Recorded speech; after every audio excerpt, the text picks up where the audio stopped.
Bayangkan jika saya katakan bahwa pada malam 12 Rabiul Awal tahun 571 Masehi, langit Makkah tidak seperti malam-malam biasa. Bintang-bintang seolah bersinar lebih terang, dan ada cahaya aneh yang muncul dari arah timur yang membuat seluruh penduduk kota suci itu terjaga hingga subuh. Tapi yang lebih menakjubkan lagi, di dalam sebuah rumah sederhana di dekat Ka'bah, seorang wanita bernama Aminah binti Wahb sedang mengalami persalinan yang akan mengubah sejarah dunia untuk selamanya. Apa yang sebenarnya terjadi pada malam itu, dan mengapa kelahiran satu bayi ini bisa mengguncang alam semesta? Selamat datang di channel kita, tempat di mana kita mengungkap kisah-kisah luar biasa dari sejarah Islam yang mungkin belum pernah Anda dengar sebelumnya. Jangan lupa untuk menekan tombol like jika video ini bermanfaat, subscribe untuk konten sejarah Islam yang mendalam, dan nyalakan notifikasi agar Anda tidak ketinggalan setiap episode baru yang kami hadirkan. Mari kita mulai perjalanan waktu ini dengan kembali ke Arabia abad ke-6, sebuah tanah yang tandus, keras, dan penuh dengan konflik antar suku. Makkah pada masa itu adalah kota perdagangan yang ramai, terletak di persimpangan jalur sutra yang menghubungkan timur dan barat. Namun di balik kemakmuran perdagangan itu, masyarakat Arab hidup dalam kegelapan spiritual yang mendalam.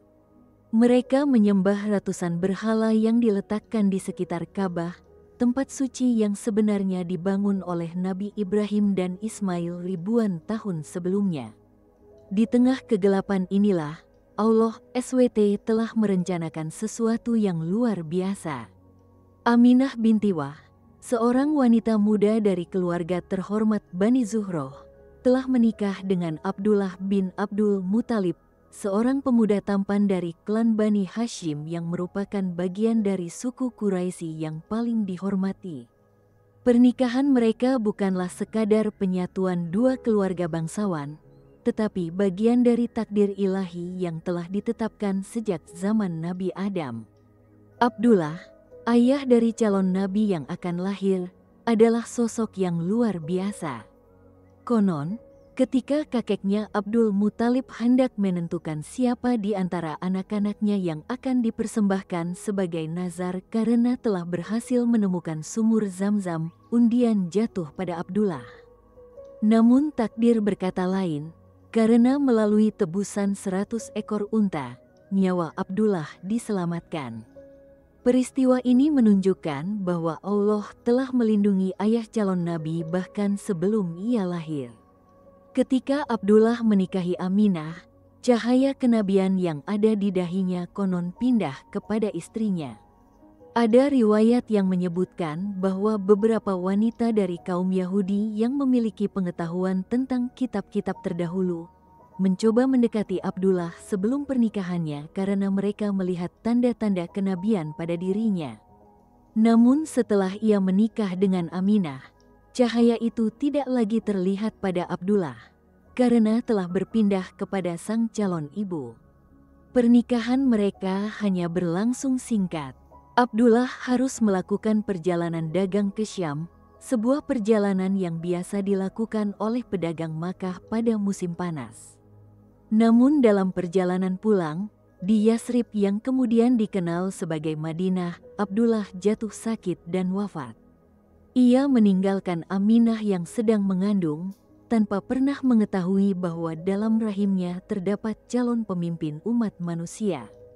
Aminah kini menjadi janda muda yang sedang hamil. Namun kehamilannya tidaklah seperti kehamilan biasa. Riwayat-riwayat sahih menceritakan bahwa selama mengandung, Aminah tidak merasakan keluhan atau rasa sakit yang biasanya dialami oleh wanita hamil. Bahkan, ia sering bermimpi indah dan mendapat bisikan-bisikan gaib yang memberitahu tentang keagungan anak yang dikandungnya. Dalam salah satu mimpinya, Aminah melihat cahaya yang keluar dari rahimnya, cahaya yang begitu terang hingga menerangi istana-istana di negeri Syam yang jaraknya berhari-hari perjalanan dari Makkah.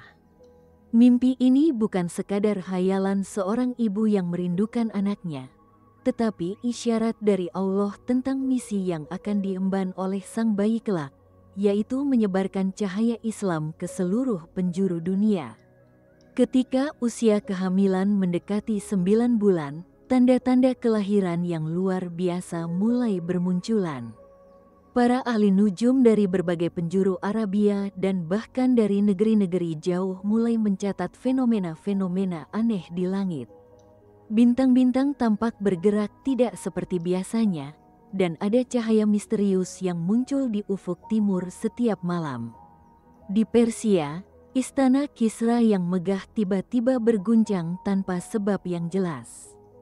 14 menara istana yang telah berdiri kokoh selama berabad-abad tiba-tiba runtuh dalam satu malam.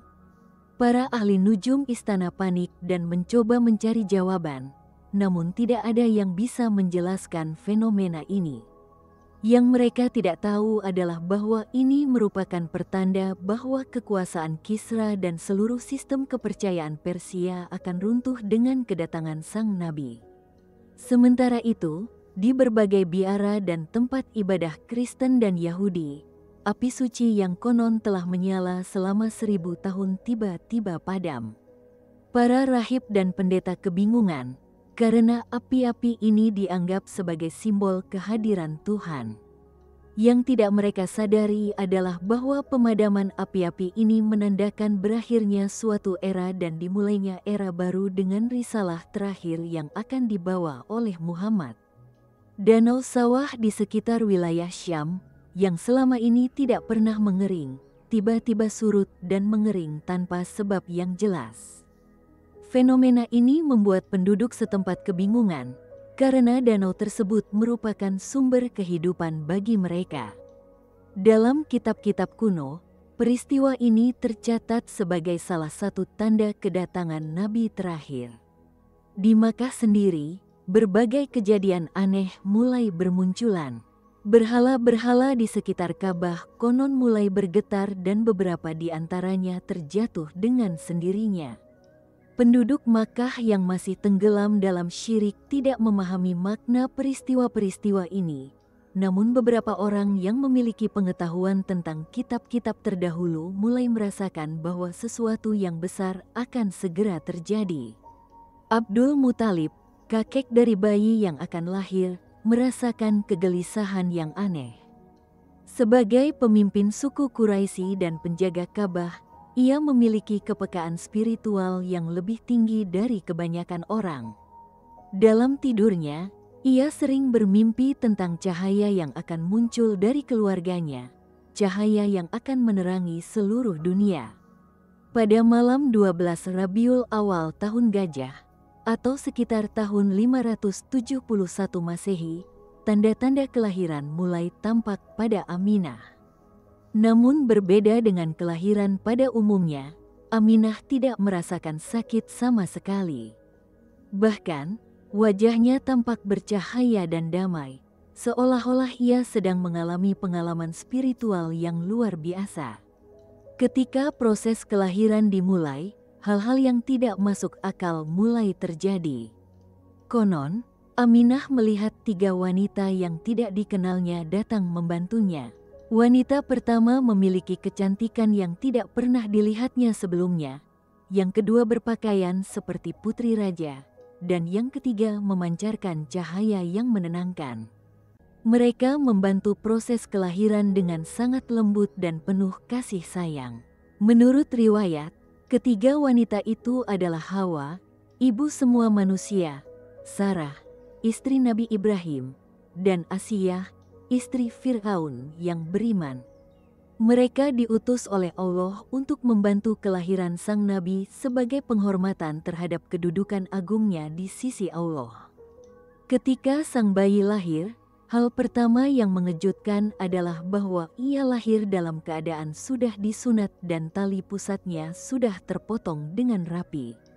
Lebih menakjubkan lagi, ia tidak menangis seperti bayi pada umumnya, melainkan langsung melakukan sujud sambil mengangkat jarinya ke langit, seolah-olah ia sedang bersaksi bahwa tidak ada Tuhan selain Allah. Cahaya yang keluar dari tubuh bayi yang baru lahir itu sangat terang, hingga menerangi seluruh rumah dan bahkan keluar hingga ke jalan-jalan di sekitarnya. Beberapa tetangga yang melihat cahaya aneh ini datang untuk melihat apa yang terjadi, dan mereka terpukau dengan pemandangan yang tidak pernah mereka lihat sebelumnya. Ketika Abdul Muthalib diberi kabar tentang kelahiran cucunya, ia bergegas datang ke rumah Aminah. Saat melihat sang bayi untuk pertama kali, air matanya mengalir tanpa henti. Tanpa ia ketahui mengapa, hatinya dipenuhi dengan perasaan yang sangat mendalam, seolah-olah ia melihat sesuatu yang sangat suci dan mulia. Abdul Muthalib kemudian membawa sang bayi ke Ka'bah untuk memberikan nama dan mendoakannya. Ketika mereka memasuki area Ka'bah, berhala-berhala yang ada di sana konon tunduk dan jatuh tersungkur, seolah-olah mereka mengakui keagungan bayi yang baru lahir ini.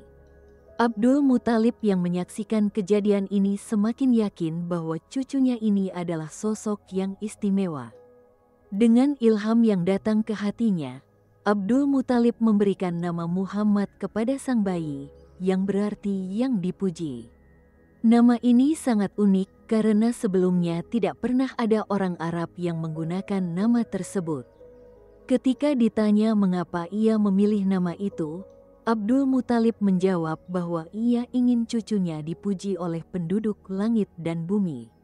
Berita kelahiran Muhammad dengan segera menyebar ke seluruh Makkah. Namun yang mengherankan, berita ini tidak hanya menyebar di kalangan manusia, tetapi juga di kalangan jin dan malaikat. Konon, pada malam kelahiran Muhammad, para jin yang biasa mencuri dengar berita dari langit tiba-tiba tidak bisa lagi melakukannya karena langit dijaga ketat oleh para malaikat. Para ahli nujum dari kalangan jin yang selama ini sering memberikan ramalan kepada dukun-dukun di Arabia tiba-tiba kehilangan kemampuan mereka. Mereka tidak lagi bisa mendapatkan informasi dari langit karena langit telah tertutup rapat sebagai persiapan untuk turunnya wahyu yang akan diterima oleh Muhammad kelak. Di berbagai penjuru dunia, orang-orang yang memiliki pengetahuan tentang kitab-kitab terdahulu mulai merasakan adanya perubahan besar. Para rahib Kristen di Syam melaporkan bahwa mereka melihat bintang yang sangat terang di arah selatan, bintang yang tidak pernah mereka lihat sebelumnya. Beberapa di antara mereka yang memiliki pengetahuan mendalam tentang Injil mulai menyadari bahwa bintang ini adalah pertanda kedatangan Nabi yang telah dinubuatkan oleh Isa Al-Masih. Seorang rahib bernama Bahira yang tinggal di sebuah biara di pinggiran Syam konon melihat mimpi yang sangat jelas pada malam kelahiran Muhammad. Dalam mimpinya, ia melihat cahaya yang sangat terang datang dari arah Hijaz, cahaya yang menghapus kegelapan di seluruh dunia. Mimpi ini membuatnya semakin yakin bahwa Nabi terakhir yang telah lama dinantikan akhirnya telah lahir. Para pendeta Yahudi di Yasrib juga merasakan adanya perubahan. Mereka yang selama ini menunggu kedatangan Nabi yang akan memimpin mereka mulai merasakan kegelisahan, karena tanda-tanda yang mereka baca dalam Taurat menunjukkan bahwa Nabi itu akan datang dari kalangan bangsa Arab, bukan dari kalangan mereka sendiri. Warakah bin Naufal, sepupu Khadijah yang kelak akan menjadi istri Muhammad, adalah salah satu orang yang paling merasakan perubahan ini. Sebagai seorang yang telah meninggalkan penyembahan berhala dan mengikuti agama Ibrahim, ia memiliki pengetahuan yang cukup mendalam tentang kitab-kitab terdahulu. Pada malam kelahiran Muhammad, ia bermimpi melihat malaikat Jibril turun dari langit membawa cahaya yang akan menerangi dunia. Sementara itu, di rumah Aminah, sang bayi Muhammad menunjukkan keistimewaan yang lain. Ia tidak pernah menangis di malam hari dan selalu tampak tenang dan damai. Matanya yang jernih seolah-olah bisa melihat sesuatu yang tidak bisa dilihat oleh orang lain. Ketika Aminah menggendongnya, ia merasakan kehangatan yang luar biasa dan ketenangan yang tidak pernah dirasakannya sebelumnya. Aminah sering melihat cahaya yang keluar dari tubuh anaknya, terutama ketika ia sedang menyusui. Cahaya ini tidak hanya terlihat olehnya, tetapi juga oleh beberapa tetangga wanita yang datang berkunjung. Mereka semua sepakat bahwa bayi ini sangat istimewa dan berbeda dari bayi-bayi lainnya. Ketika Muhammad berusia beberapa hari, terjadi kejadian yang sangat mengejutkan. Seekor burung unta betina yang sedang hamil tua tiba-tiba datang ke depan rumah Aminah dan melahirkan anak unta yang sangat putih dan indah. Anak unta ini kemudian diberikan kepada Muhammad sebagai hadiah kelahiran. Yang mengherankan, anak unta ini hanya mau minum susu dari induknya ketika Muhammad berada di dekatnya. Beberapa hari kemudian, datang rombongan pedagang dari Yaman yang membawa berbagai macam barang dagangan. Ketika mereka mendengar tentang kelahiran bayi yang istimewa ini, mereka meminta izin untuk melihatnya. Saat mereka melihat Muhammad, salah satu pedagang tua yang memiliki pengetahuan tentang kitab-kitab kuno langsung terjatuh bersujud dan menangis terseduh-seduh. Ketika ditanya mengapa ia menangis, pedagang tua itu mengatakan bahwa ia melihat tanda-tanda kenabian yang sangat jelas pada bayi ini, tanda-tanda yang telah ia baca dalam kitab-kitab kuno warisan nenek moyangnya. Ia bahkan meramalkan bahwa bayi ini kelak akan menjadi pemimpin besar yang akan mengubah wajah dunia. Pedagang tua itu kemudian memberikan sebuah batu akik yang sangat berharga kepada Muhammad sebagai hadiah. Batu akik itu konon memiliki tulisan dalam bahasa Ibrani yang artinya adalah cahaya Allah. Batu ini kemudian disimpan oleh Aminah sebagai kenang-kenangan. Ketika Muhammad berusia 40 hari, Aminah memutuskan untuk melakukan perjalanan ke Yasrib untuk mengunjungi makam suaminya Abdullah.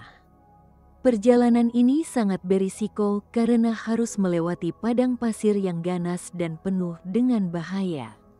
Namun Aminah merasa terdorong untuk melakukan perjalanan ini, seolah-olah ada kekuatan gaib yang mengajaknya. Dalam perjalanan menuju Yasrib, terjadi beberapa keajaiban yang membuat rombongan pengawal mereka takjub. Ketika mereka kehabisan air di tengah padang pasir, tiba-tiba muncul mata air yang jernih di tempat Muhammad dibaringkan. Air itu tidak hanya cukup untuk keperluan mereka, tetapi juga untuk memberi minum hewan-hewan tunggangan mereka. Di malam hari, ketika mereka berkemah, cahaya yang keluar dari tubuh Muhammad menerangi seluruh perkemahan, sehingga mereka tidak memerlukan unggun api untuk penerangan. Bahkan, hewan-hewan buas yang biasanya berkeliaran di padang pasir tidak berani mendekati perkemahan mereka. Ketika sampai di Yasrib, berita kedatangan Aminah dan bayinya dengan cepat menyebar ke seluruh kota. Para penduduk Yasrib, terutama dari kalangan suku Aus dan Khazraj, datang berbondong-bondong untuk melihat bayi yang konon memiliki keistimewaan luar biasa ini. Seorang tua dari suku Khazraj yang memiliki pengetahuan tentang kitab-kitab terdahulu langsung mengenali tanda-tanda kenabian pada Muhammad. Ia berkata kepada penduduk Yasrib bahwa bayi ini adalah nabi yang telah dinubuatkan dalam kitab-kitab mereka, dan suatu hari nanti ia akan datang ke kota mereka sebagai seorang pemimpin. Ramalan tua itu ternyata menjadi kenyataan puluhan tahun kemudian, ketika Muhammad hijrah ke Yasrib yang kemudian berganti nama menjadi Madinatun Nabi atau Madinah. Penduduk Madinah menyambut kedatangan Nabi Muhammad dengan penuh sukacita, dan mereka masih ingat dengan kunjungan Muhammad ketika masih bayi bersama ibunya. Selama di Yasrib, Aminah sering berkunjung ke makam Abdullah sambil menggendong Muhammad. Yang mengherankan, setiap kali mereka berada di dekat makam, bunga-bunga liar bermunculan di sekitar area pemakaman, padahal sebelumnya tempat itu gersang dan tandus. Penduduk setempat meyakini bahwa ini adalah berkah dari kehadiran sang bayi suci.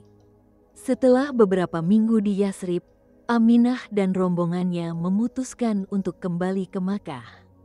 Perjalanan pulang ternyata lebih mudah dari perjalanan berangkat, seolah-olah ada kekuatan yang membantu mereka. Bahkan, rombongan yang biasanya membutuhkan waktu berhari-hari untuk mencapai Makkah, kali ini hanya membutuhkan waktu yang lebih singkat. Sekembalinya ke Makkah, berita tentang keajaiban-keajaiban yang terjadi selama perjalanan dengan cepat menyebar. Banyak orang yang awalnya skeptis mulai percaya bahwa Muhammad memang bukan bayi biasa.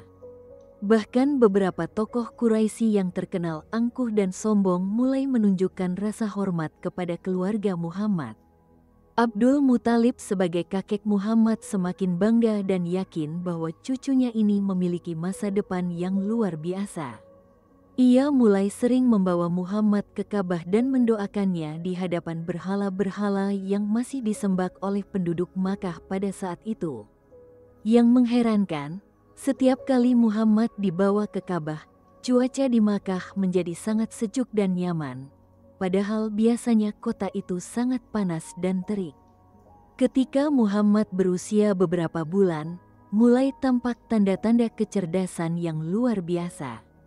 Ia mulai bisa mengangkat kepalanya lebih awal dari bayi pada umumnya, dan matanya selalu mengikuti gerakan orang-orang di sekelilingnya dengan penuh perhatian. Yang paling mengejutkan, ia tidak pernah menangis tanpa sebab dan selalu tampak tenang dan damai. Aminah mulai merasakan bahwa dirinya dipilih Allah untuk tugas yang sangat mulia. Ia sering bermimpi indah tentang masa depan anaknya, mimpi-mimpi yang dipenuhi dengan cahaya dan kebaikan. Dalam salah satu mimpinya, ia melihat Muhammad berdiri di atas Ka'bah sambil menyerukan sesuatu kepada ribuan orang yang berkumpul di bawahnya, dan semua orang itu mendengarkan dengan khusyuk. Para tetangga Aminah mulai merasakan adanya perubahan di lingkungan mereka sejak kelahiran Muhammad. Tanaman-tanaman yang sebelumnya sulit tumbuh karena cuaca yang keras mulai tumbuh subur. Sumur-sumur yang sebelumnya airnya keruh mulai menjadi jernih dan segar. Bahkan hewan-hewan peliharaan mereka menjadi lebih jinak dan mudah diatur. Seorang wanita tua yang tinggal di sebelah rumah Aminah menceritakan bahwa setiap malam ia mendengar suara-suara indah seperti lantunan doa atau zikir yang keluar dari rumah Aminah. Padahal ia tahu bahwa di dalam rumah itu hanya ada Aminah dan bayinya. Ketika ia bertanya kepada Aminah, Aminah mengatakan bahwa ia juga sering mendengar suara-suara itu, terutama ketika Muhammad sedang tidur. Ketika Muhammad berusia 6 bulan, terjadi kejadian yang sangat mengesankan. Suku Quraisy sedang mengalami kekeringan yang sangat parah, dan sumur-sumur di Makkah mulai mengering. Abdul Muthalib yang putus asa akhirnya membawa Muhammad yang masih bayi ke Ka'bah untuk meminta hujan. Yang mengejutkan, tidak lama setelah mereka tiba di Ka'bah, langit yang tadinya cerah tiba-tiba mendung dan turun hujan lebat yang berlangsung selama 3 hari 3 malam. Peristiwa ini membuat penduduk Makkah semakin yakin bahwa Muhammad adalah anak yang membawa berkah. Mereka mulai menyebut Muhammad dengan sebutan Al-Mubarak, yang artinya yang membawa berkah. Bahkan beberapa orang yang sebelumnya tidak terlalu peduli mulai datang ke rumah Aminah hanya untuk melihat dan menyentuh Muhammad, berharap mendapat berkah. Namun di balik semua keajaiban dan keistimewaan yang dimiliki Muhammad, takdir Allah telah menetapkan ujian yang sangat berat untuk keluarga kecil ini. Ketika Muhammad berusia 2 tahun, Aminah mulai merasakan sakit yang tidak kunjung sembuh. Penyakitnya semakin parah dari hari ke hari, meskipun berbagai pengobatan tradisional telah dicoba. Aminah yang merasakan bahwa ajalnya sudah dekat mulai mempersiapkan masa depan anaknya. Ia sering berbicara dengan Muhammad meskipun anaknya masih sangat kecil, seolah-olah Muhammad bisa memahami setiap kata yang dikatakannya. Yang mengherankan, Muhammad selalu merespon pembicaraan ibunya dengan senyuman dan gerakan-gerakan yang seolah-olah ia benar-benar memahami. Pada suatu malam, Aminah bermimpi didatangi oleh seorang wanita berpakaian putih yang mengatakan kepadanya bahwa tugasnya sebagai ibu telah selesai dan Allah akan mengambil amanah yang telah diberikan kepadanya. Wanita itu juga mengatakan bahwa Muhammad akan dibesarkan oleh orang-orang yang akan sangat menyayanginya dan menjaganya hingga ia dewasa. Ketika Muhammad berusia 6 tahun, Aminah memutuskan untuk melakukan perjalanan terakhir ke Yasrib untuk mengunjungi makam suaminya. Perjalanan kali ini berbeda dengan perjalanan sebelumnya, karena Aminah merasakan bahwa ini mungkin perjalanan terakhirnya. Ia membawa serta Ummu Aiman, seorang budak perempuan yang telah merawatnya sejak kecil, untuk menemani dan merawat Muhammad.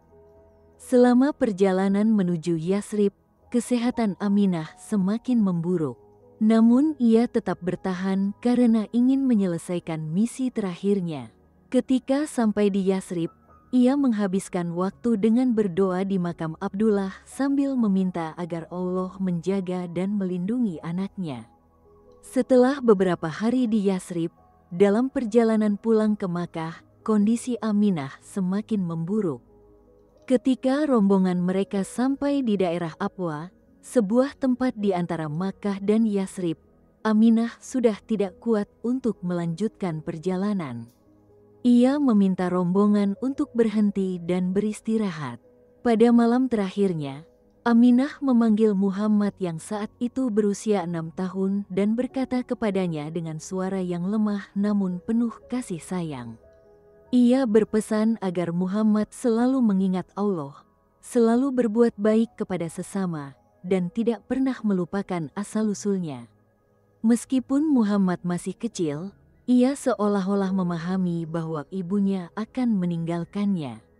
Aminah wafat di Abwa pada malam yang sangat sunyi.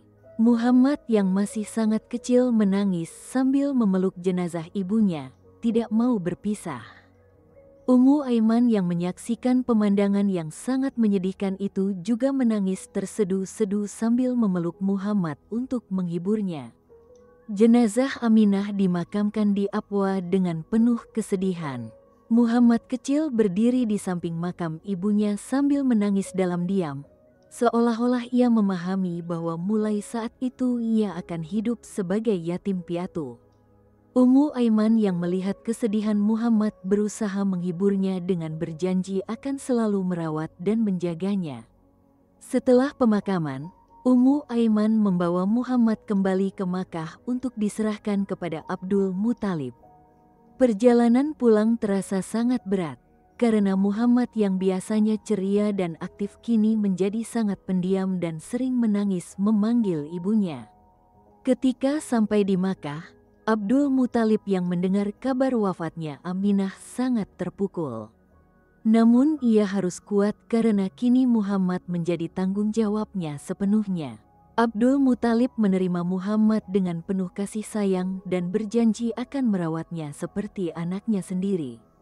Sejak saat itu, Abdul Muthalib menjadi sangat dekat dengan Muhammad. Ia selalu membawa Muhammad kemana-mana dan tidak pernah membiarkannya sendirian. Bahkan ketika Abdul Muthalib sedang dalam pertemuan-pertemuan penting dengan para pemuka Quraisy, ia selalu meminta agar Muhammad duduk di sampingnya. Para pemuka Quraisy yang awalnya heran dengan perlakuan istimewa Abdul Muthalib kepada cucunya itu, akhirnya memahami bahwa Muhammad memang bukan anak biasa. Mereka mulai melihat bahwa kehadiran Muhammad dalam setiap pertemuan selalu membawa suasana yang lebih damai dan tenang. Muhammad yang kini menjadi yatim piatu menunjukkan kematangan yang tidak sesuai dengan usianya. Ia tidak pernah mengeluh atau meminta sesuatu yang berlebihan. Bahkan, ia sering membantu kakeknya dalam berbagai urusan, meskipun masih sangat kecil. Kecerdasannya yang luar biasa mulai tampak ketika ia bisa dengan mudah menghafal syair-syair dan cerita-cerita yang diceritakan oleh para orang tua. Abdul Muthalib sering bercerita kepada Muhammad tentang ayah dan ibunya, tentang keluarga mereka, dan tentang sejarah suku Quraisy. Muhammad selalu mendengarkan dengan penuh perhatian dan sering mengajukan pertanyaan-pertanyaan yang mengejutkan karena menunjukkan pemikiran yang sangat mendalam untuk seorang anak seusianya. Ketika Muhammad berusia 8 tahun, takdir kembali memberikan ujian yang berat. Abdul Muthalib yang sudah sangat tua mulai merasakan bahwa kesehatannya menurun drastis. Ia menyadari bahwa waktunya untuk merawat Muhammad sudah tidak lama lagi. Dengan hati yang berat, ia mulai mempersiapkan siapa yang akan mengasuh Muhammad setelah ia tiada. Abdul Muthalib memiliki 10 anak laki-laki, namun ia memilih Abu Talib untuk menjadi wali Muhammad. Pilihan ini bukan tanpa alasan, karena Abu Talib adalah saudara kandung Abdullah, ayah Muhammad, dan memiliki sifat yang paling mirip dengan Abdullah. Meskipun Abu Talib tidak kaya seperti saudara-saudaranya yang lain, namun ia memiliki hati yang mulia dan jiwa yang penyayang. Sebelum wafat, Abdul Muthalib memanggil semua anaknya dan berpesan khusus tentang Muhammad. Ia mengatakan bahwa Muhammad adalah amanah yang sangat berharga dan siapapun yang merawatnya dengan baik akan mendapat berkah yang luar biasa dari Allah. Ia juga berpesan agar keluarga Bani Hashim selalu melindungi Muhammad dari segala macam bahaya. Abdul Muthalib wafat ketika Muhammad berusia 8 tahun. Kematian kakeknya ini sangat memukul Muhammad, karena Abdul Muthalib adalah sosok ayah baginya setelah kepergian ayah dan ibunya. Muhammad kembali merasakan kesedihan yang mendalam, namun kali ini ia sudah lebih dewasa dan bisa menahan perasaannya. Abu Talib yang menerima amanah untuk merawat Muhammad melakukannya dengan penuh tanggung jawab dan kasih sayang.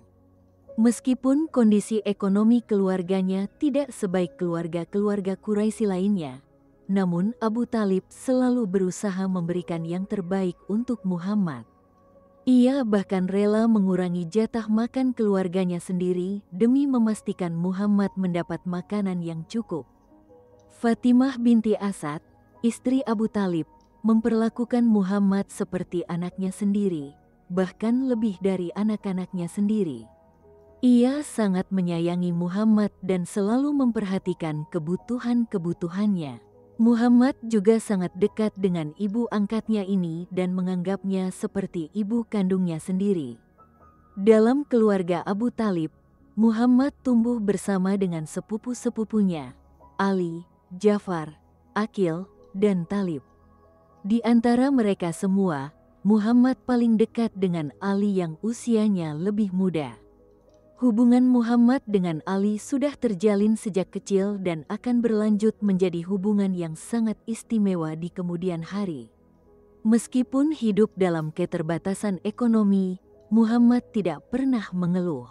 Justru sebaliknya, ia sering membantu keluarga angkatnya dalam berbagai pekerjaan.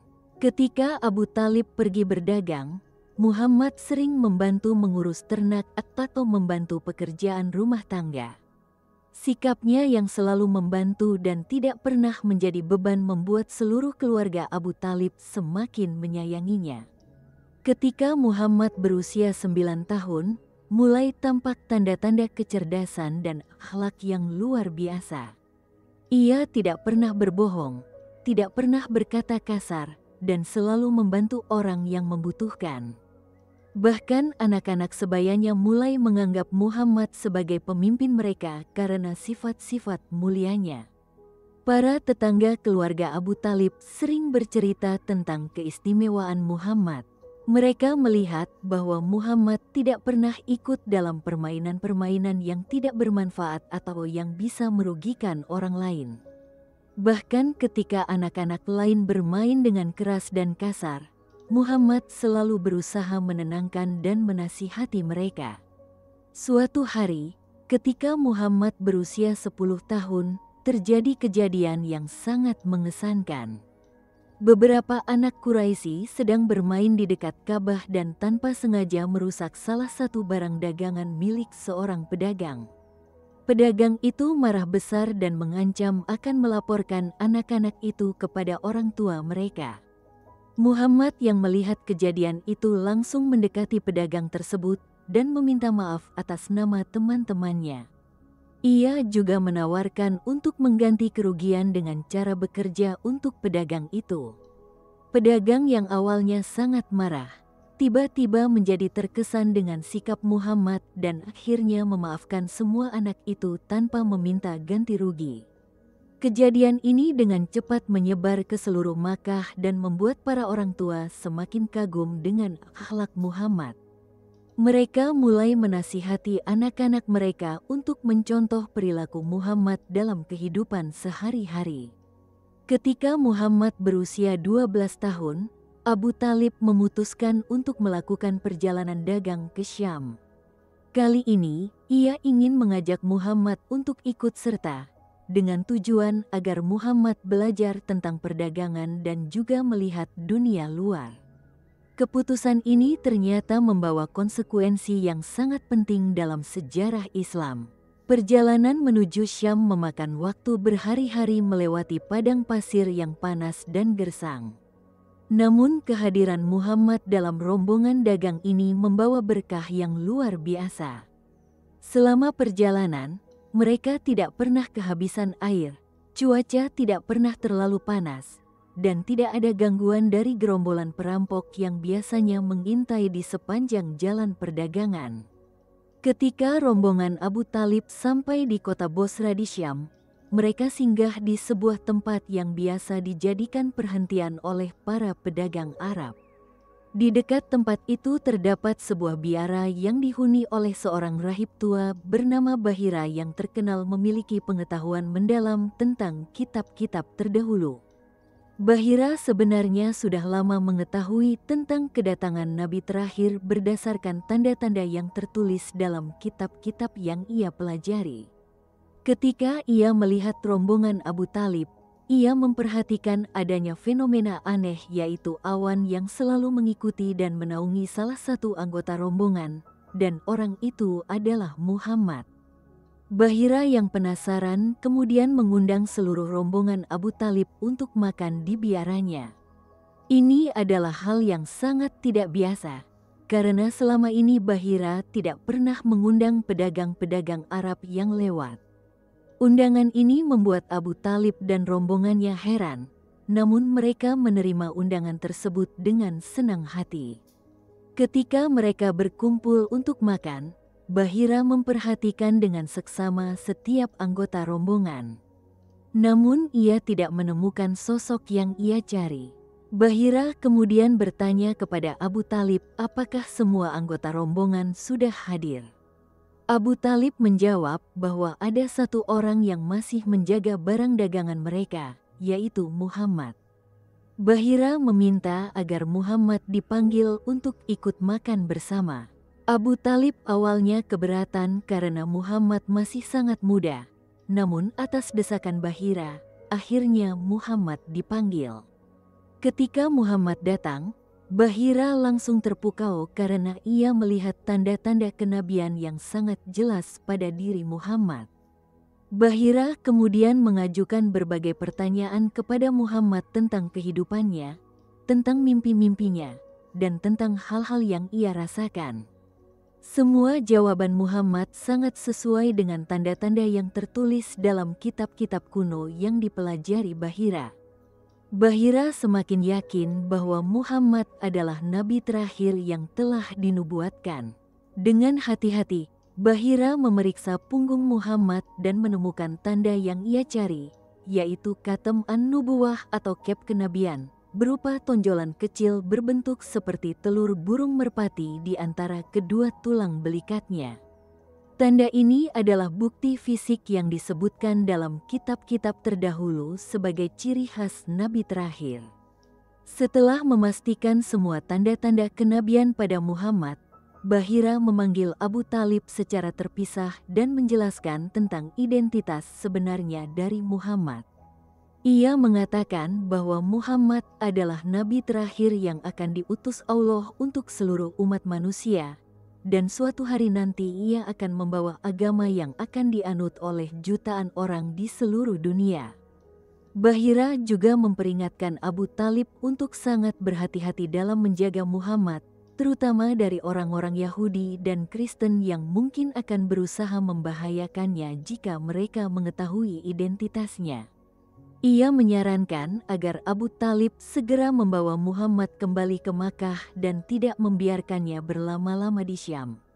Abu Talib yang mendengar penjelasan Bahira menjadi sangat terkejut. Namun di sisi lain ia merasa bangga karena ternyata keponakannya memiliki kedudukan yang sangat mulia di sisi Allah. Ia berjanji kepada Bahira bahwa ia akan menjaga Muhammad dengan nyawanya dan tidak akan membiarkan siapapun yang berusaha menyakitinya. Sebelum berpisah, Bahira memberikan beberapa nasihat kepada Muhammad meskipun Muhammad masih sangat muda. Ia berpesan agar Muhammad selalu menjaga akhlaknya, selalu berbuat baik kepada sesama, dan mempersiapkan diri untuk tugas besar yang akan diembannya kelak. Muhammad mendengarkan nasihat Bahira dengan penuh perhatian meskipun ia belum sepenuhnya memahami maksudnya. Setelah pertemuan dengan Bahira, Abu Talib memutuskan untuk mempercepat kepulangan ke Makkah.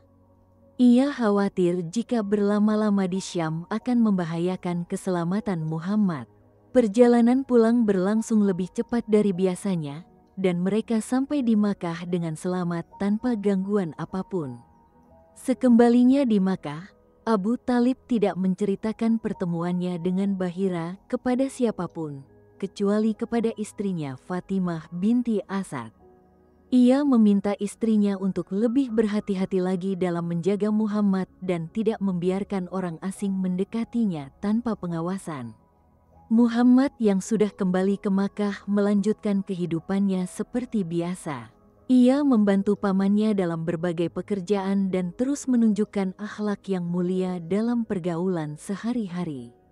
Namun sejak perjalanan ke Syam, Muhammad mulai lebih sering merenung dan mencari kesendirian, seolah-olah ia sedang mempersiapkan diri untuk sesuatu yang besar. Ketika Muhammad berusia 15 tahun, terjadi peristiwa penting yang dikenal dengan Perang Fijar, yaitu perang antara suku Quraisy dan Hawazin yang berlangsung selama beberapa tahun. Meskipun masih muda, Muhammad ikut serta dalam perang ini, namun tidak untuk bertempur melainkan untuk membantu pasukannya dengan mengumpulkan anak panah yang ditembakkan oleh musuh. Dalam perang ini, Muhammad menunjukkan keberanian dan kecerdasan yang luar biasa. Ia tidak pernah takut meskipun berada di medan pertempuran, namun ia juga tidak pernah ikut dalam aksi kekerasan yang tidak perlu. Bahkan, ia sering menasihati para pejuang untuk tidak berlebihan dalam menyerang musuh dan tetap menjaga nilai-nilai kemanusiaan. Setelah Perang Fijar berakhir, Muhammad semakin dikenal sebagai pemuda yang memiliki akhlak mulia dan kebijaksanaan yang melebihi usianya. Para pemuka Quraisy mulai memperhatikan Muhammad dan menganggapnya sebagai salah satu pemuda yang berpotensi menjadi pemimpin di masa depan. Ketika Muhammad berusia 20 tahun, ia mulai aktif dalam kegiatan perdagangan. Meskipun tidak memiliki modal sendiri, namun kejujuran dan kepercayaan yang ia miliki membuat banyak pedagang yang mau mempercayakan barang dagangannya kepada Muhammad. Ia selalu berhasil dalam setiap misi perdagangan yang diembannya dan tidak pernah mengecewakan orang yang mempercayainya. Reputasi Muhammad sebagai pedagang yang jujur dan dapat dipercaya dengan cepat menyebar ke seluruh Makkah. Para pedagang berlomba-lomba untuk bekerja sama dengannya karena mereka yakin bahwa bisnis mereka akan berkah jika melibatkan Muhammad. Bahkan pedagang-pedagang dari luar Makkah mulai mencari Muhammad untuk menjadi mitra bisnis mereka. Kejujuran Muhammad dalam berdagang sangat luar biasa. Ia selalu menyebutkan cacat atau kekurangan barang yang dijualnya kepada pembeli, meskipun hal itu bisa mengurangi keuntungannya. Ia juga tidak pernah bersumpah palsu untuk meyakinkan pembeli, dan selalu memberikan harga yang adil tanpa menipu. Suatu hari, seorang pedagang dari luar kota datang ke Makkah dan mencari seseorang yang bisa dipercaya untuk menjualkan barang dagangannya. Beberapa orang menyarankan agar ia mencari Muhammad karena terkenal sangat jujur. Ketika pedagang itu bertemu dengan Muhammad dan melihat wajahnya yang bersinar dan tutur katanya yang lembut, ia langsung merasa yakin bahwa Muhammad adalah orang yang tepat. Pedagang itu mempercayakan seluruh barang dagangannya kepada Muhammad tanpa perjanjian tertulis, hanya berdasarkan kepercayaan. Muhammad berhasil menjual semua barang dagangan itu dengan harga yang sangat baik dan memberikan seluruh keuntungannya kepada pemilik barang, hanya mengambil komisi yang telah disepakati sebelumnya. Ketika pedagang itu hendak memberikan bonus tambahan kepada Muhammad karena keberhasilannya, Muhammad menolak dengan sopan dan mengatakan bahwa ia sudah cukup dengan komisi yang telah disepakati. Sikap Muhammad ini semakin membuat pedagang itu kagum dan ia menceritakan kejadian ini kepada semua orang yang ditemuinya. Cerita tentang kejujuran Muhammad menyebar hingga ke berbagai penjuru Arabia. Banyak pedagang dari berbagai kota yang datang ke Makkah khusus untuk mencari Muhammad dan meminta bantuannya dalam urusan perdagangan. Reputasi Muhammad sebagai Al-Amin yang berarti yang dapat dipercaya semakin menguat. Pada usia 25 tahun, kehidupan Muhammad mengalami perubahan yang sangat penting ketika ia bertemu dengan Khadijah binti Khuwailid, seorang janda kaya raya yang memiliki bisnis perdagangan besar di Makkah. Khadijah telah lama mendengar tentang reputasi Muhammad sebagai pedagang yang jujur dan dapat dipercaya, dan ia tertarik untuk bekerja sama dengannya. Khadijah mengutus seseorang untuk menawarkan kerjasama kepada Muhammad. Ia akan memberikan modal perdagangan yang besar kepada Muhammad untuk dibawa ke Syam, dengan pembagian keuntungan yang sangat menguntungkan Muhammad. Tawaran ini sangat menarik, namun Muhammad meminta waktu untuk berpikir dan bermusyawarah dengan pamannya Abu Talib. Abu Talib yang mendengar tawaran Khadijah sangat senang dan mendorong Muhammad untuk menerimanya.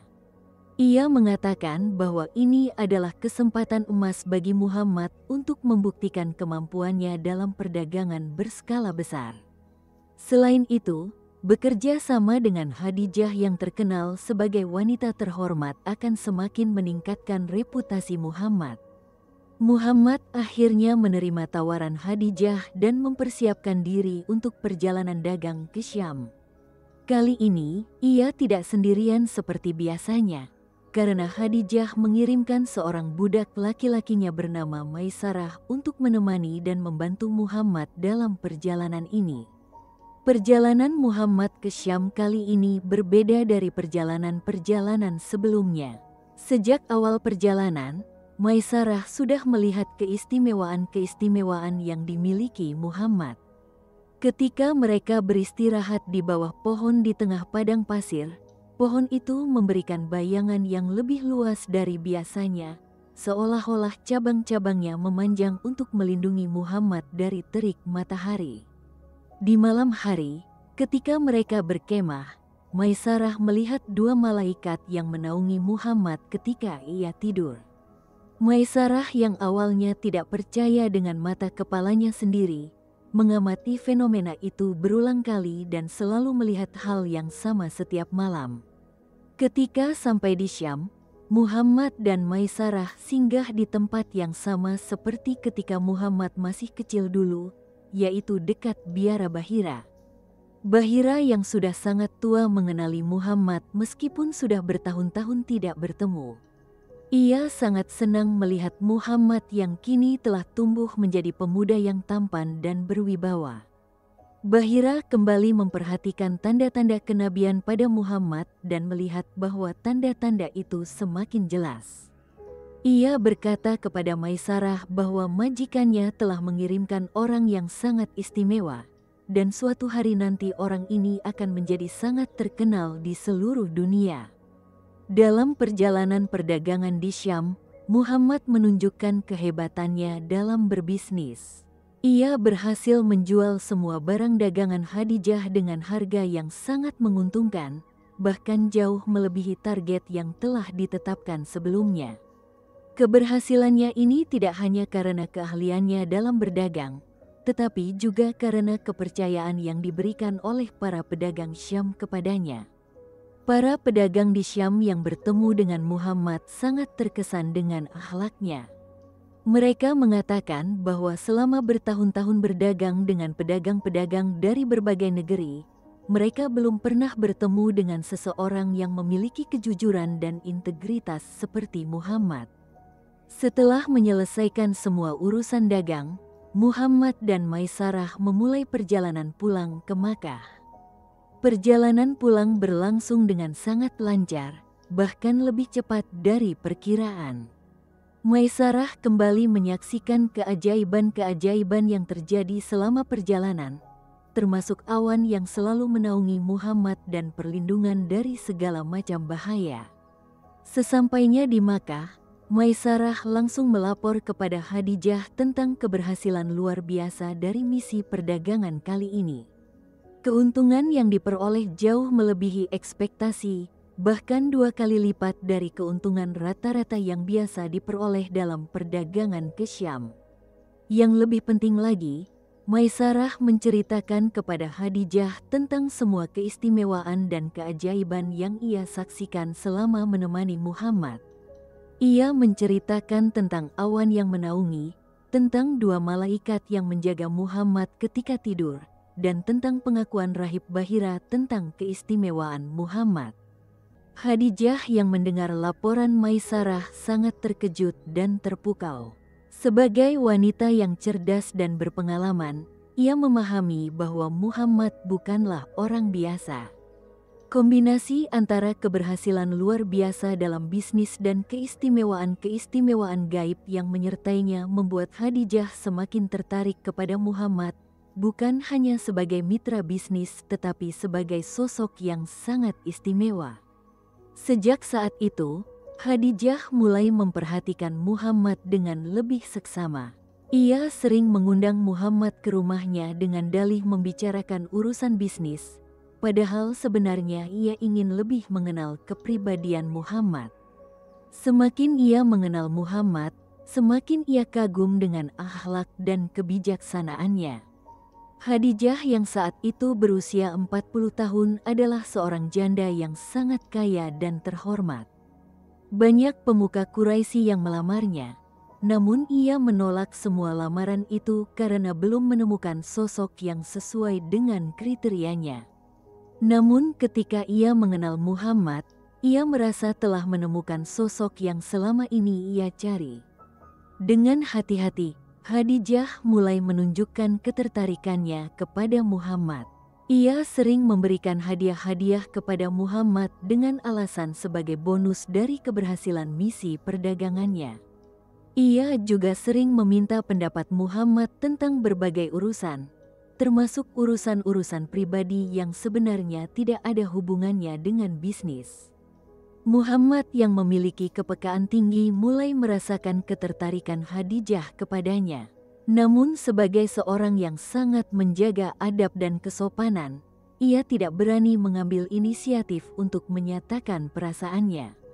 Selain itu, perbedaan status sosial dan ekonomi di antara mereka membuat Muhammad merasa tidak pantas untuk melamar Khadijah. Khadijah yang menyadari keraguan Muhammad akhirnya memutuskan untuk mengambil langkah yang lebih konkret. Ia mengutus sahabat karibnya, Nafisah binti Munabih, untuk menjajaki kemungkinan pernikahan antara dirinya dan Muhammad.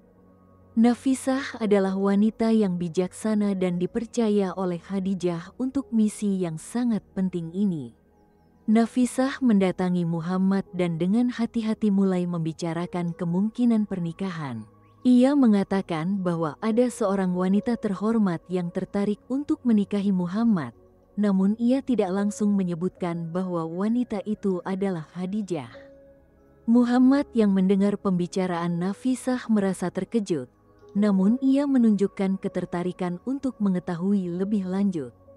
Ketika Nafisah akhirnya menyebutkan bahwa wanita yang dimaksud adalah Khadijah, Muhammad merasa sangat terkejut dan terharu. Ia tidak pernah menyangka bahwa seorang wanita dengan kedudukan seperti Khadijah akan tertarik kepadanya. Muhammad meminta waktu untuk berpikir dan berkonsultasi dengan pamannya Abu Talib. Abu Talib yang mendengar kabar ini sangat senang dan bangga. Ia mengatakan kepada Muhammad bahwa ini adalah jodoh yang terbaik untuknya. Karena Khadijah bukan hanya wanita yang kaya dan terhormat, tetapi juga wanita yang solihah dan memiliki akhlak yang mulia. Abu Talib mendorong Muhammad untuk menerima lamaran Khadijah. Setelah mempertimbangkan dengan matang dan berdoa meminta petunjuk Allah, Muhammad memutuskan untuk menerima lamaran Khadijah. Ia mengutus Abu Talib untuk melamar Khadijah secara resmi sesuai dengan adat istiadat Arab pada saat itu. Proses lamaran berlangsung dengan sangat hikmat dan meriah. Para pemuka kedua keluarga hadir untuk menyaksikan acara lamaran tersebut.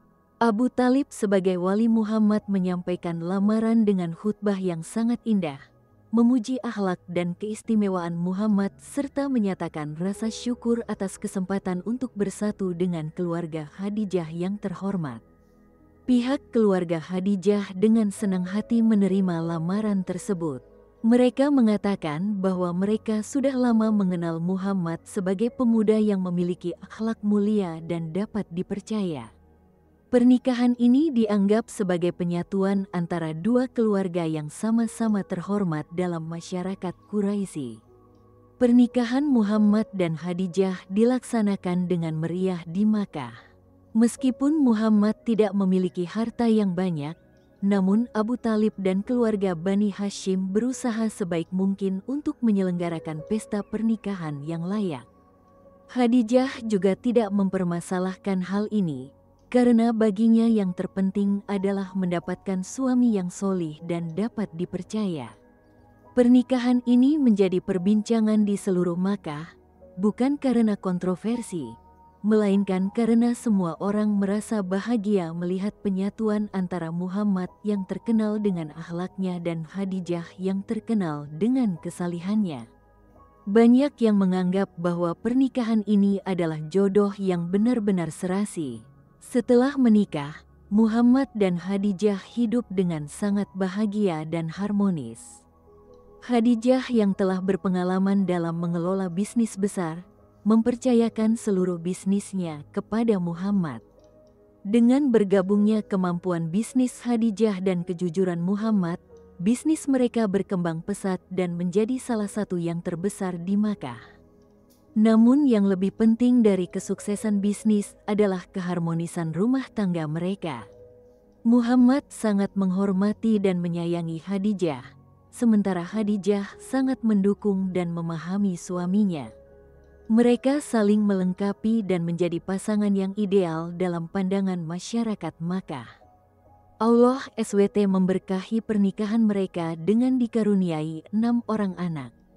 Anak pertama mereka adalah Qasim, yang dari namanya kemudian Muhammad dipanggil Abu Qasim.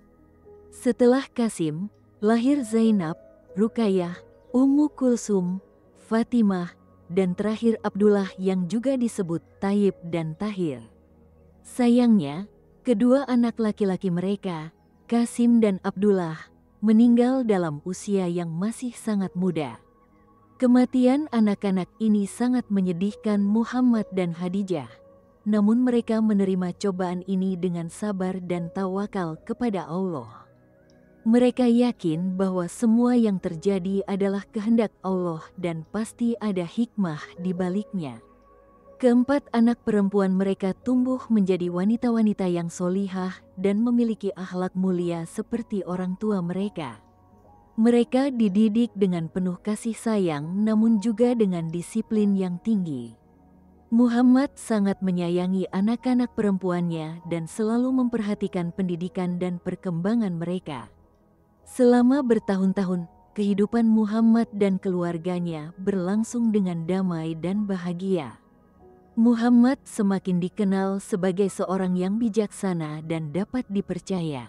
Ia sering diminta untuk menengahi perselisihan dan memberikan solusi atas berbagai masalah yang dihadapi masyarakat Makkah. Ketika Muhammad berusia 35 tahun, terjadi peristiwa penting yang semakin mengukuhkan kedudukannya sebagai tokoh yang dihormati di Makkah. Ka'bah yang merupakan tempat suci umat Arab mengalami kerusakan akibat banjir besar, dan para pemuka Quraisy sepakat untuk merenovasinya. Namun ketika pembangunan hampir selesai, muncul perselisihan besar tentang siapa yang berhak meletakkan Hajar Aswad, batu hitam suci, kembali ke tempatnya. Setiap suku merasa berhak untuk mendapat kehormatan meletakkan Hajar Aswad, dan perselisihan ini hampir berujung pada perang saudara yang akan menghancurkan persatuan suku Quraisy. Suasana semakin memanas ketika masing-masing suku mulai mengancam akan menggunakan kekerasan jika tuntutan mereka tidak dipenuhi. Dalam situasi yang sangat kritis ini, seorang tokoh tua yang dihormati mengusulkan agar mereka meminta orang pertama yang masuk ke area Ka'bah pada hari itu untuk menengahi perselisihan mereka. Semua pihak menyetujui usulan ini karena mereka percaya bahwa Allah akan menentukan orang yang tepat untuk menyelesaikan masalah ini. Ternyata orang pertama yang masuk ke area Ka'bah pada hari itu adalah Muhammad. Ketika para pemuka Quraisy melihat Muhammad datang, mereka semua merasa lega dan berkata dengan serempak, "Ini dia Al-Amin, orang yang dapat dipercaya. Kami rela dia yang menengahi perselisihan kita."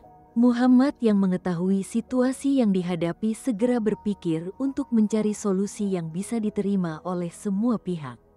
Dengan kebijaksanaannya yang luar biasa, ia meminta agar diambilkan sebuah kain. Kemudian ia meletakkan Hajar Aswad di atas kain tersebut dan meminta perwakilan dari setiap suku untuk memegang ujung-ujung kain itu. Bersama-sama, mereka mengangkat Hajar Aswad hingga ke posisi yang tepat, dan kemudian Muhammad sendiri yang meletakkannya ke tempatnya di Ka'bah. Solusi yang brilian ini memuaskan semua pihak karena setiap suku merasa terlibat dalam proses penempatan Hajar Aswad, sementara Muhammad mendapat kehormatan untuk meletakkannya secara langsung. Peristiwa ini semakin mengukuhkan reputasi Muhammad sebagai seorang yang bijaksana dan mampu menyelesaikan masalah dengan cara yang adil. Para pemuka Quraisy semakin menghormatinya dan sering meminta pendapatnya dalam berbagai urusan penting.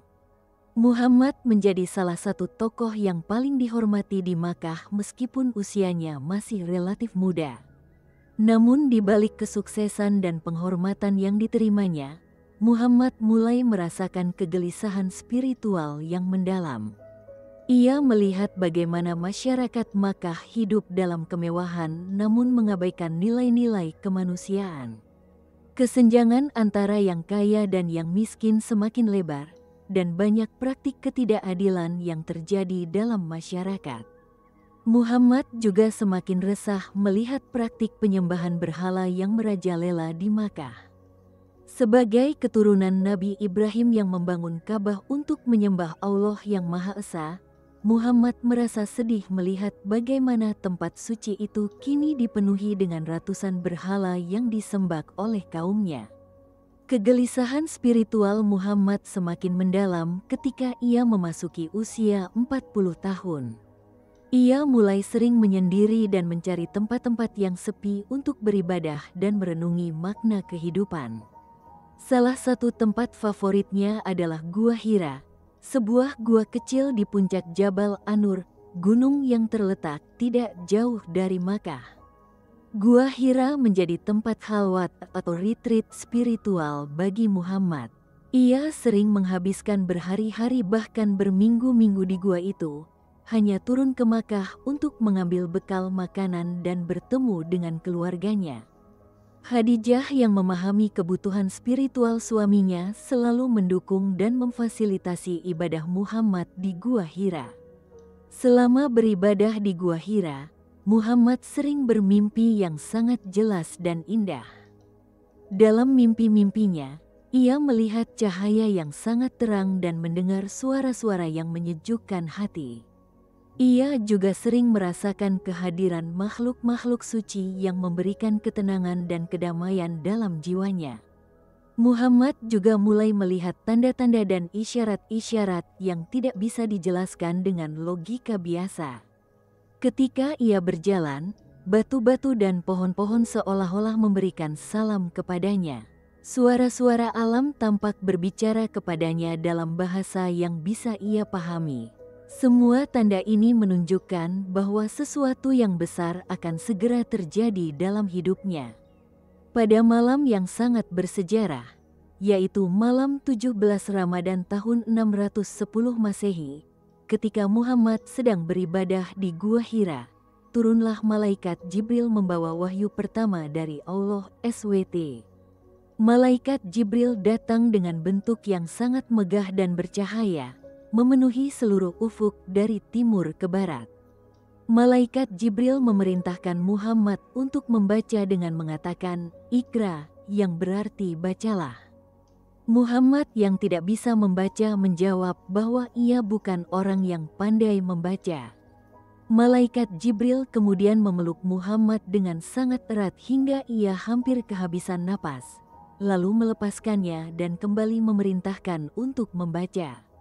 Hal ini terjadi sebanyak 3 kali, hingga akhirnya malaikat Jibril menyampaikan wahyu pertama yaitu 5 ayat pertama dari surah Al-Alaq yang berbunyi, "Iqra bismi rabbikal ladzi khalaq, khalaqal insana min alaq, Iqra wa rabbukal akram, allazi alama bil qalam, alamal insana ma lam yalam," yang artinya, bacalah dengan menyebut nama Tuhanmu yang menciptakan. Dia telah menciptakan manusia dari segumpal darah. Bacalah dan Tuhanmulah yang paling pemurah, yang mengajar manusia dengan perantaraan kalam. Dia mengajar manusia apa yang tidak diketahuinya. Setelah menerima wahyu pertama, Muhammad merasakan pengalaman yang sangat luar biasa dan menggetarkan jiwa. Seluruh tubuhnya bergetar dan ia merasakan perubahan yang sangat besar dalam dirinya. Ia menyadari bahwa ia telah dipilih Allah untuk menjadi utusannya yang akan menyampaikan risalah Islam kepada seluruh umat manusia. Dengan perasaan yang campur aduk antara takjub, takut, dan bahagia, Muhammad segera turun dari Gua Hira dan pulang ke rumah dengan tergesa-gesa. Ia ingin segera menceritakan pengalaman luar biasa yang baru saja dialaminya kepada orang yang paling dipercayainya, yaitu istrinya Khadijah. Ketika sampai di rumah, Muhammad masih dalam keadaan bergetar dan sangat terguncang. Ia meminta Khadijah untuk menyelimutinya karena ia merasakan dingin yang luar biasa. Khadijah yang melihat kondisi suaminya langsung menyelimuti Muhammad dan berusaha menenangkannya dengan penuh kasih sayang. Setelah Muhammad merasa agak tenang, ia menceritakan seluruh pengalamannya di Gua Hira kepada Khadijah. Ia menceritakan tentang kedatangan malaikat Jibril, tentang wahyu yang diterimanya, dan tentang perintah Allah untuk menjadi rasulnya. Muhammad juga mengungkapkan kekhawatirannya tentang tanggung jawab besar yang harus diembannya. Khadijah yang mendengar cerita Muhammad tidak merasa terkejut atau takut.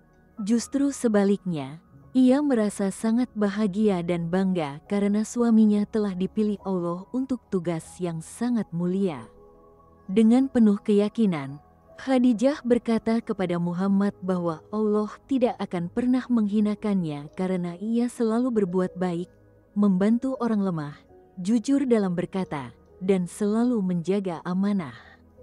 Untuk lebih meyakinkan Muhammad, Khadijah mengajak suaminya untuk menemui sepupunya, Warakah bin Naufal, yang memiliki pengetahuan mendalam tentang kitab-kitab terdahulu dan dikenal sebagai orang yang bijaksana. Khadijah yakin bahwa Warakah dapat memberikan penjelasan yang lebih jelas tentang pengalaman yang dialami Muhammad. Ketika bertemu dengan Warakah, Muhammad menceritakan seluruh pengalamannya di Gua Hira. Warakah mendengarkan dengan penuh perhatian dan sesekali mengangguk-angguk menunjukkan pemahamannya. Setelah Muhammad selesai bercerita, Warakah terdiam sejenak kemudian berkata dengan penuh keyakinan. Warakah mengatakan bahwa malaikat yang datang kepada Muhammad adalah Jibril yang sama yang pernah diutus kepada Nabi Musa. Ia meyakinkan Muhammad bahwa ia benar-benar telah dipilih Allah untuk menjadi nabi dan rasul, sama seperti nabi-nabi terdahulu. Warakah juga memperingatkan bahwa Muhammad akan menghadapi tantangan dan penentangan yang berat dari kaumnya. Dengan penuh penyesalan karena usianya yang sudah sangat tua, Warakah berkata bahwa andai ia masih muda, ia akan dengan senang hati membantu Muhammad dalam menyebarkan risalah Islam. Ia bahkan berharap masih bisa hidup ketika Muhammad diusir dari Makkah, karena ia yakin bahwa setiap nabi pasti akan diusir dan ditentang oleh kaumnya. Pertemuan dengan Warakah memberikan ketenangan dan keyakinan yang besar kepada Muhammad. Ia kini yakin bahwa pengalamannya di Gua Hira bukanlah halusinasi atau gangguan jin, melainkan benar-benar wahyu dari Allah SWT. Keyakinan ini semakin menguat ketika beberapa hari kemudian wahyu kembali turun kepadanya. Wahyu kedua yang turun adalah awal dari surah Al-Mudatsir yang berbunyi, Ya ayyuhal mudatsir, kum fa anzir, wa rabbaka fa kabir, wa siyabaka fa tahir, warruza fahjur, yang artinya, hai orang yang berselimut, bangunlah lalu berilah peringatan, dan Tuhanmu agungkanlah, dan pakaianmu bersihkanlah, dan perbuatan dosa tinggalkanlah. Wahyu ini memberikan perintah yang jelas kepada Muhammad untuk mulai menyebarkan dakwah dan mengajak manusia untuk menyembah Allah yang Maha Esa. Muhammad menyadari bahwa fase persiapan spiritual telah berakhir, dan kini saatnya untuk memulai misi dakwah yang akan mengubah wajah dunia. Namun Muhammad tidak langsung menyebarkan dakwah secara terbuka. Ia memulai dengan dakwah secara sembunyi-sembunyi, dimulai dari keluarga terdekat dan orang-orang yang dipercayainya. Orang pertama yang beriman kepada Muhammad di luar keluarganya adalah sahabat karibnya Abu Bakar As-Siddiq, yang langsung menerima dakwah Muhammad tanpa ragu-ragu. Abu Bakar yang telah lama mengenal akhlak Muhammad tidak memerlukan bukti-bukti tambahan untuk mempercayai kebenaran risalah yang dibawanya. Ketika Muhammad menceritakan tentang pengalamannya menerima wahyu, Abu Bakar langsung berkata bahwa ia beriman kepada Muhammad dan siap mengikuti agama yang dibawanya. Setelah Abu Bakar, orang-orang terdekat Muhammad mulai beriman satu persatu. Ali bin Abi Thalib, sepupu Muhammad yang masih berusia muda, menjadi orang pertama dari kalangan anak-anak yang beriman. Zaid bin Haritsah, budak yang dimerdekakan Muhammad, juga termasuk orang yang pertama kali beriman. Dari kalangan wanita, selain Khadijah, Ummu Aiman yang telah merawat Muhammad sejak kecil juga segera beriman. Begitu juga dengan anak-anak perempuan Muhammad yaitu Zainab, Ruqayyah, Ummu Kulsum, dan Fatimah. Mereka semua dengan penuh keyakinan mengikuti ayah mereka memeluk agama Islam. Selama 3 tahun pertama, dakwah Islam dilakukan secara sembunyi-sembunyi. Muhammad dan para sahabatnya beribadah dan belajar agama di rumah-rumah secara tertutup atau di tempat-tempat yang jauh dari keramaian. Salah satu tempat yang sering digunakan adalah rumah Al-Arkam bin Abi Al-Arkam yang terletak agak jauh dari pusat kota Makkah. Dalam periode dakwah sembunyi-sembunyi ini, jumlah umat Islam terus bertambah meskipun perlahan. Kebanyakan yang beriman adalah orang-orang muda, budak-budak, dan orang-orang dari kalangan menengah ke bawah. Mereka tertarik dengan ajaran Islam yang menekankan keadilan, persamaan, dan kasih sayang. Para sahabat yang pertama kali beriman menunjukkan pengorbanan dan kesetiaan yang luar biasa kepada Muhammad dan ajaran Islam. Mereka rela meninggalkan kebiasaan-kebiasaan lama, menghadapi tekanan dari keluarga dan masyarakat, dan bahkan mengorbankan harta benda demi menegakkan agama Allah. Setelah 3 tahun dakwah secara sembunyi-sembunyi, turunlah wahyu yang memerintahkan Muhammad untuk mulai berdakwah secara terang-terangan. Ayat yang turun adalah Wa anzir asirataka al-akrabin, yang artinya, dan berilah peringatan kepada kerabat-kerabatmu yang terdekat. Perintah ini menandai dimulainya fase baru dalam dakwah Islam, yaitu dakwah secara terbuka yang akan menghadapi tantangan dan rintangan yang jauh lebih besar. Muhammad menyadari bahwa mulai saat ini, ia dan para pengikutnya akan menghadapi penentangan keras dari masyarakat Makkah yang masih teguh dengan kepercayaan nenek moyang mereka. Untuk melaksanakan perintah Allah, Muhammad mengundang seluruh kerabat dari Bani Hashim dan Bani Abdul Muthalib untuk makan bersama di rumahnya. Dalam pertemuan itu, Muhammad menyampaikan risalah Islam kepada mereka dan mengajak mereka untuk beriman kepada Allah yang Maha Esa. Namun reaksi para kerabatnya tidak seperti yang diharapkan. Sebagian besar dari mereka menolak dakwah Muhammad dengan berbagai alasan. Abu Lahab, paman Muhammad, bahkan dengan keras menentang dan mencaci maki Muhammad di hadapan seluruh kerabat yang hadir. Meskipun menghadapi penolakan dari kerabatnya sendiri, Muhammad tidak menyerah. Ia terus berdakwah dengan penuh kesabaran dan ketekunan. Wahyu demi wahyu terus turun memberikan petunjuk dan semangat kepada Muhammad untuk terus berjuang dalam menyebarkan ajaran Islam. Dakwah secara terbuka ini menimbulkan reaksi keras dari pemuka-pemuka Quraisy.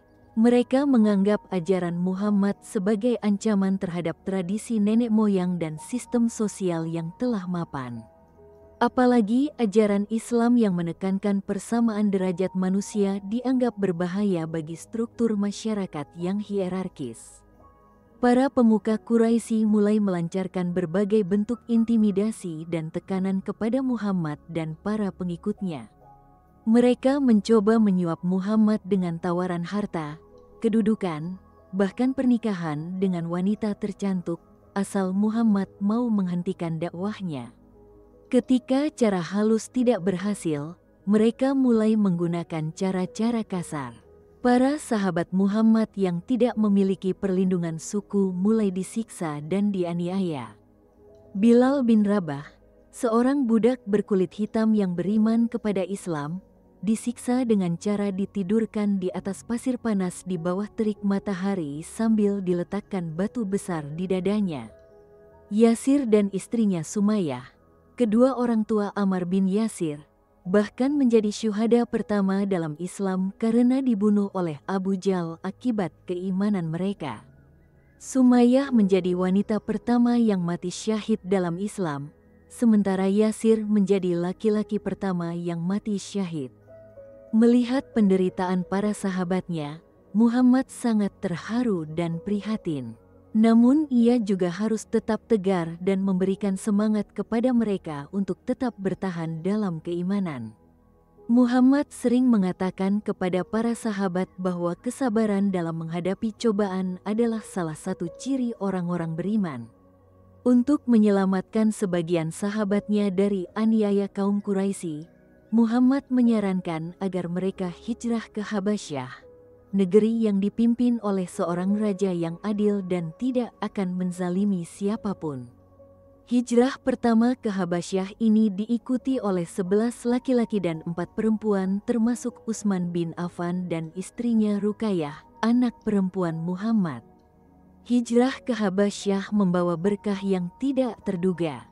Raja Najasyi yang mendengar tentang ajaran Islam dari para muhajirin merasa tertarik dan akhirnya memeluk Islam secara diam-diam. Kerajaan Habasyah menjadi tempat perlindungan yang aman bagi umat Islam yang melarikan diri dari aniaya kaum Quraisy. Sementara itu, di Makkah, tekanan terhadap Muhammad semakin intensif. Kaum Quraisy bahkan mengutus delegasi ke Abu Thalib untuk meminta agar pamannya ini menghentikan aktivitas dakwah Muhammad. Mereka mengancam akan memboikot seluruh klan Bani Hashim jika Abu Talib tidak bisa mengendalikan keponakannya.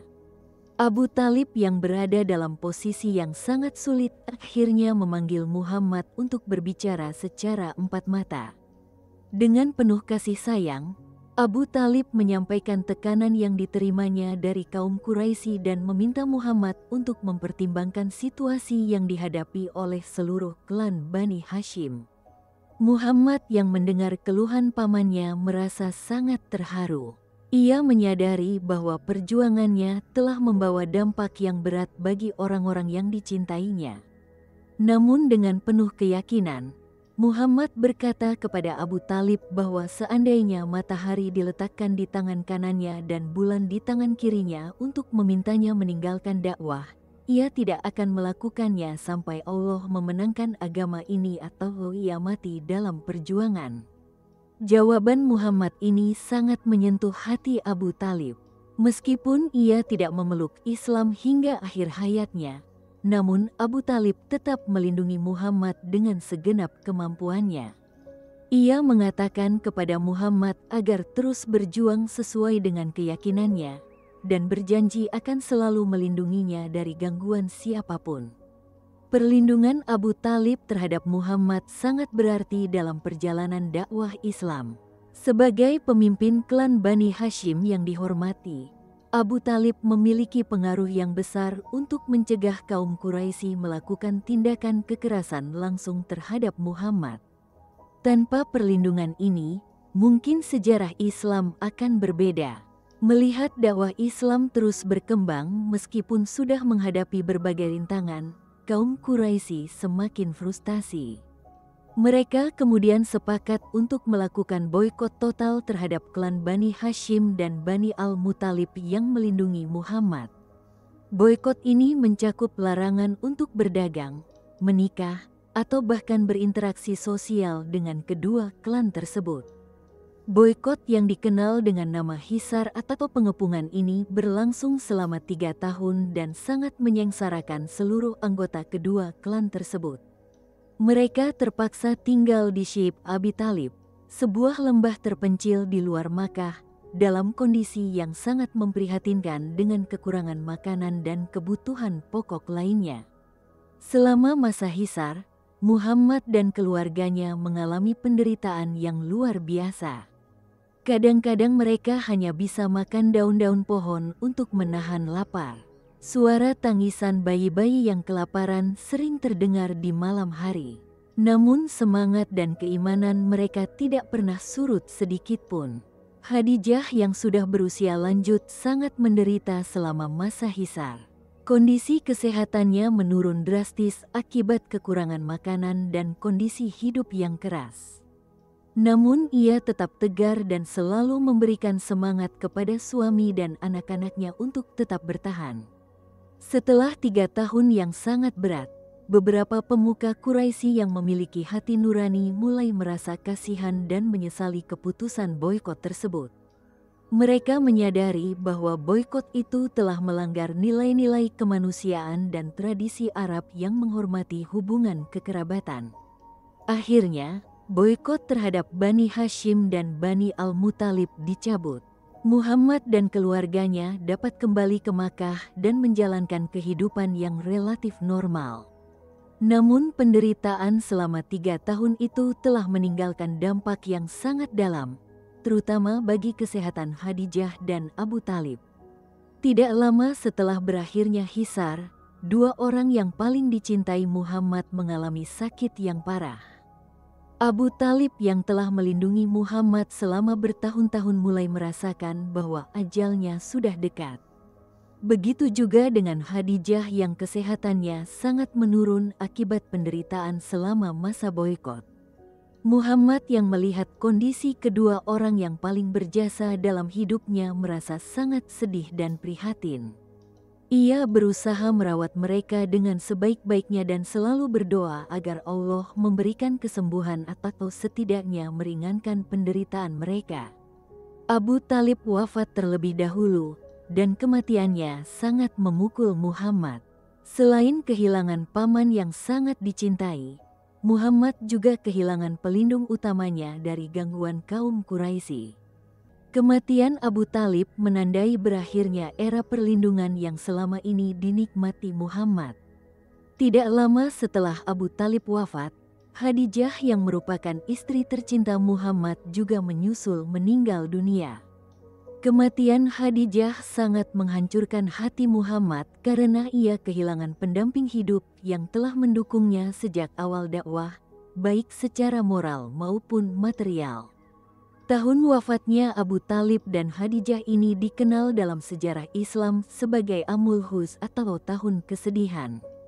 Muhammad merasa sangat kehilangan dua orang yang paling berjasa dalam hidupnya dalam waktu yang berdekatan. Namun di balik kesedihan yang mendalam, Muhammad tetap yakin bahwa semua yang terjadi adalah kehendak Allah. Setelah wafatnya Abu Talib dan Khadijah, situasi Muhammad di Makkah menjadi semakin sulit. Tanpa perlindungan Abu Talib, kaum Quraisy semakin berani melakukan intimidasi dan ancaman terhadap Muhammad. Mereka bahkan berani melakukan tindakan kekerasan fisik yang sebelumnya tidak pernah mereka lakukan. Dalam situasi yang semakin terdesak ini, Muhammad memutuskan untuk mencari dukungan di luar Makkah. Ia pergi ke kota Taif, sebuah kota pegunungan yang penduduknya sebagian besar dari suku Sakif, untuk menawarkan perlindungan dan menyebarkan dakwah Islam. Namun misi Muhammad ke Taif ternyata berakhir dengan kegagalan bahkan penderitaan yang lebih berat. Pemuka-pemuka suku Sakif tidak hanya menolak dakwah Muhammad, tetapi juga memprovokasi anak-anak dan orang-orang jahil untuk melempari Muhammad dengan batu hingga kakinya berdarah-darah. Muhammad terpaksa lari dari Taif dalam keadaan terluka dan sangat sedih. Ia berlindung di sebuah kebun anggur milik dua orang Quraisy dan berdoa kepada Allah dengan sangat khusyuk, mengadukan kesedihan dan ketidakberdayaannya dalam menghadapi penolakan dan aniaya yang terus-menerus.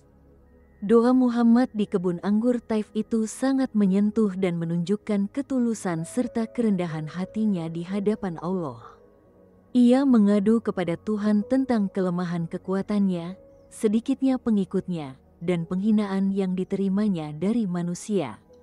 Namun ia tetap menyerahkan segala urusan kepada Allah dan rela menerima takdir apapun yang ditetapkan untuk dirinya. Allah SWT yang melihat kesungguhan dan kesabaran hambanya tidak membiarkan Muhammad dalam kesedihan berkepanjangan. Setelah kejadian di Taif, Allah memberikan penghiburan kepada Muhammad melalui peristiwa Isra Miraj yang merupakan salah satu mukjizat terbesar yang diberikan kepada Nabi Muhammad. Pada malam 27 Rajab, Muhammad diangkat oleh Allah dari Masjidil Haram di Makkah ke Masjidil Aqsa di Yerusalem dalam waktu yang sangat singkat, kemudian dinaikkan ke langit-langit hingga Sidratul Muntaha untuk menerima perintah salat 5 waktu dan menyaksikan keagungan ciptaan Allah yang tidak terbatas. Peristiwa Isra Miraj memberikan kekuatan spiritual yang luar biasa kepada Muhammad. Ia kembali ke Makkah dengan semangat yang baru dan keyakinan yang semakin menguat bahwa Allah selalu bersamanya dalam setiap perjuangan. Pengalaman spiritual yang luar biasa itu juga menjadi bekal untuk menghadapi tantangan-tantangan yang akan datang. Namun ketika Muhammad menceritakan pengalamannya tentang Isra Miraj kepada kaum Quraisy, reaksi mereka justru semakin keras dalam menentang dan mengejek Muhammad. Mereka menganggap cerita tentang perjalanan ke Yerusalem dan langit dalam satu malam adalah dongeng yang tidak masuk akal. Beberapa orang yang tadinya hampir percaya kepada Muhammad malah menjadi ragu dan meninggalkannya setelah mendengar cerita Isra Miraj. Namun sebaliknya, orang-orang yang benar-benar beriman seperti Abu Bakar justru semakin yakin dengan kebenaran Muhammad dan menyatakan siap mengimani apapun yang dikatakan oleh Rasulullah. Dalam situasi yang semakin sulit di Makkah, Allah membukakan jalan baru bagi perjuangan Islam melalui kedatangan beberapa orang dari kota Yasrib yang kemudian dikenal dengan nama Madinah. Mereka datang ke Makkah untuk menunaikan ibadah haji dan secara kebetulan bertemu dengan Muhammad yang sedang berdakwah. Beberapa orang dari Yasrib itu mendengarkan dengan penuh perhatian. Mereka merasa bahwa ajaran yang disampaikan Muhammad sejalan dengan harapan mereka akan hadirnya seorang pemimpin yang adil dan membawa persatuan. Pertemuan itu menjadi awal dari ikatan baru yang kelak melahirkan Baiat Aqobah dan membuka jalan bagi hijrah ke Madinah. Dari peristiwa itu, semakin jelas bahwa perjalanan dakwah Rasulullah bukan hanya sebuah rangkaian peristiwa sejarah, melainkan juga sebuah rencana ilahi yang telah dimulai sejak malam kelahiran beliau pada 12 Rabiul Awal. Malam ketika cahaya menerangi Makkah, ketika istana Kisra runtuh, dan api suci yang menyala berabad-abad padam dengan sendirinya. Semua itu adalah tanda-tanda bahwa dunia sedang menyambut cahaya kenabian terakhir. Setiap langkah kehidupan Rasulullah, dari masa kecil hingga perjuangan keras di Makkah, dari Isra Miraj hingga hijrah ke Madinah, merupakan bukti bahwa kelahirannya membawa misi yang jauh lebih besar daripada sekadar sebuah peristiwa sejarah. Ia adalah anugerah Allah untuk seluruh alam, rahmat bagi manusia, jin, dan seluruh makhluk. Dan inilah rahasia besar di balik 12 Rabiul Awal. Hari itu bukan hanya kelahiran seorang manusia, tetapi lahirnya cahaya yang mengubah arah sejarah dunia. Cahaya yang membimbing manusia keluar dari kegelapan menuju terang, dari kebodohan menuju ilmu, dari kesesatan menuju jalan kebenaran. Setiap kali kita mengenang tanggal ini, kita diingatkan untuk meneladani Rasulullah, menegakkan kebaikan, menebarkan kasih sayang, dan menjaga cahaya iman agar terus hidup dalam hati kita. Dengan begitu, warisan yang dimulai pada 12 Rabiul Awal akan terus bersinar, menerangi generasi demi generasi hingga akhir zaman. Dan pada akhirnya, sahabat-sahabat semua, rahasia 12 Rabiul Awal bukan hanya kisah masa lalu, tetapi juga pengingat bagi kita hari ini. Selama kita menjaga cahaya iman dan meneladani Rasulullah, maka cahaya itu tidak akan pernah padam. Semoga Allah menjadikan kita termasuk umat yang setia mengikuti sunnah beliau, hingga kita dipertemukan kembali dengan Rasulullah di Telaga Al-Kautsar pada hari kiamat. Dengan begitu, kisah ini berakhir, namun cahaya dan hikmahnya akan tetap hidup di hati kita selamanya.